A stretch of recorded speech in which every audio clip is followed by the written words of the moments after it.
Techno update. Subscribe now.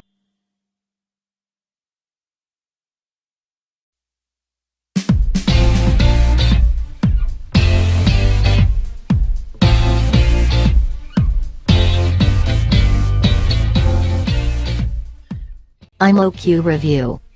Design. A phone this cheap doesn't need much of a personality to get by, and the only reason friends might take interest in the Imo Q is because they've not seen the Imo logo on the back before. It's a small plastic phone with a metallic gray finish. It looks and feels like what it is, a simple entry-level phone. A small screen makes its size manageable even for kitty hands, and the curved back is comfortable enough to hold. Screen.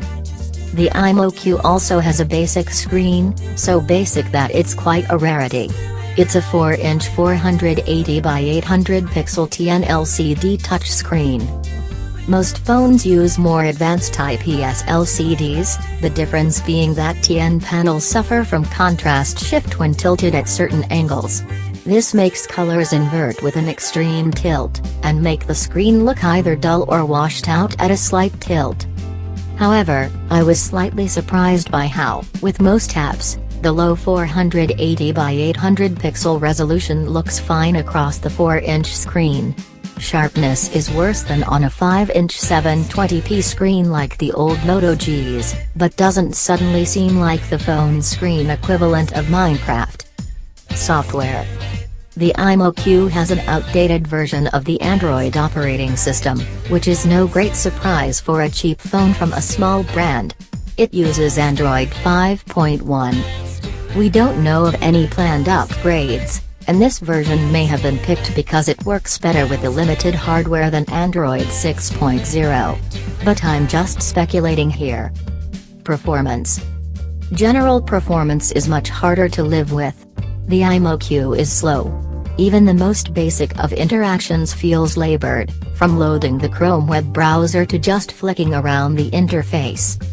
The Imo Q has a combo of not enough RAM, 1GB, and an outdated CPU, and the results are really not particularly pleasant. It's a quad-core Spreadtrum SC7731C chipset, but the cores are the Cortex-A7 type, a lot slower and less efficient than the Cortex-A53S used by more capable budget phones. Camera. The Imo Q has cameras that are rather basic, much like every other bit of hardware on the phone. On the back sits a 5-megapixel snapper with no flash and, the real kicker, no autofocus. There's a front camera too, another lower-end sensor, but this time with 2-megapixel resolution.